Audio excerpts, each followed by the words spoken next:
Beelzebub's Tales to His Grandson, Chapter 46. Beelzebub explains to his grandson the significance of the form and sequence which he chose for expounding the information concerning man. After the process of taking in the second being food, Beelzebub did not immediately return from the Jamich Chunatra,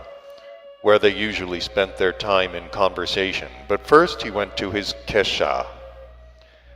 Kesha is the name given to those compartments on spaceships which on terrestrial steamers are called cabins. Beelzebub first entered his Kesha in order to cool his already extremely decrepit tail a little in a certain liquid, to which he was compelled to have recourse from time to time on account of his old age.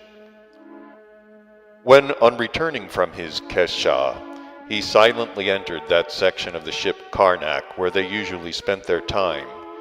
he unexpectedly saw the following picture, unusual for him. His beloved grandson, Hussein, was standing with his face to the corner, his hands covering his eyes, weeping. Beelzebub, deeply moved, quickly approached Hussein and in a voice full of anxiety asked him, "What is the matter, my dear boy? Are you really weeping?" Hussein wished to answer, but it could be seen that the sobbing of his planetary body prevented him from speaking. Only after a rather long time, when the planetary body of Hussein was a little calmed, did he, gazing at his grandfather with very sad eyes, but yet with a smile of affection, say, "Do not worry about me, my dear grandfather. This state of mine will soon pass. Evidently during the last Diagnostic, I actively pondered a great deal, and in all probability from this unaccustomed, newly tempoed functioning, the general tempo of the functioning of the whole of my common presence has changed.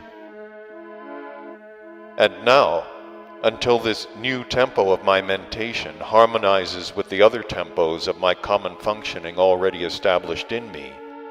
such abnormalities as this weeping will probably proceed in me. I must confess, my dear grandfather, that the fundamental cause for the arising in my common presence of such a state was the arising by association in my mentation of the picture of the situation and destiny of those ill-fated higher being bodies which,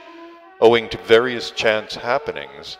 arise and are formed in the common presences of the terrestrial three-brained beings.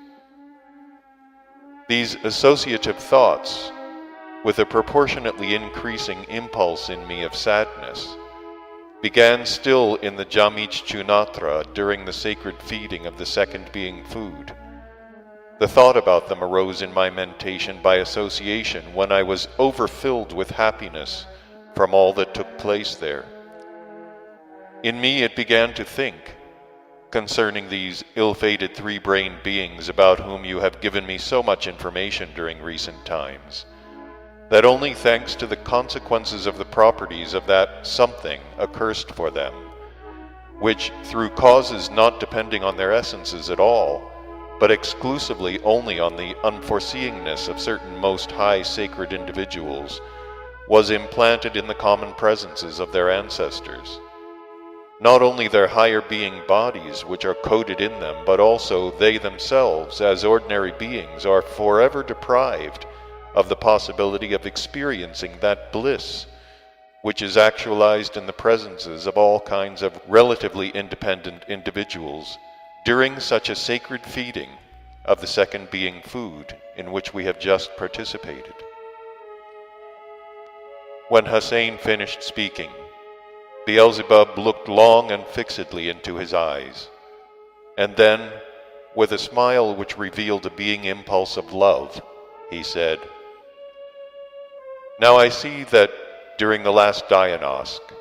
you indeed actively pondered a great deal.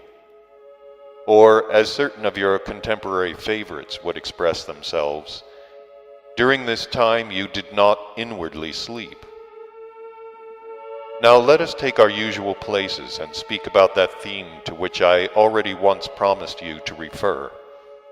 and which will be wholly appropriate to the present occurrence. When they were already seated, and when Ahun had also arrived, Beelzebub began to speak as follows. First of all, I shall begin by expressing outwardly in words the impulse of joy concerning you which proceeds from within my common presence. I personally am very, very glad for this crisis which has occurred and still continues in you. I am glad chiefly because your sincere sobbing which I saw, and which was manifested just at this present period of your existence, when you, according to the laws of the great hero pass, are on the threshold of the being of responsible being. That is, at just that age when every kind of data for those functionings which during the responsible existence of each three-brained being compose his individuality is crystallized and acquires a harmonious tempo in the common functioning, gives me the assurance that the approximate cognizance, or even only the sensing of, so to say, the taste of this being joy of mine, which is at first glance not logical, is very desirable, and even necessary for you at the period of your responsible existence, as well as for all three-brained beings who have reached responsible age. I shall therefore, first of all, explain to you about it. Your weeping gives me the assurance also that in your future responsible existence there will also be in your common presence those being data which are the foundation of the essence of every bearer of divine reason, and which are even formulated by our common Father in words placed over the chief entrance of the holy planet Purgatory, decreeing the following: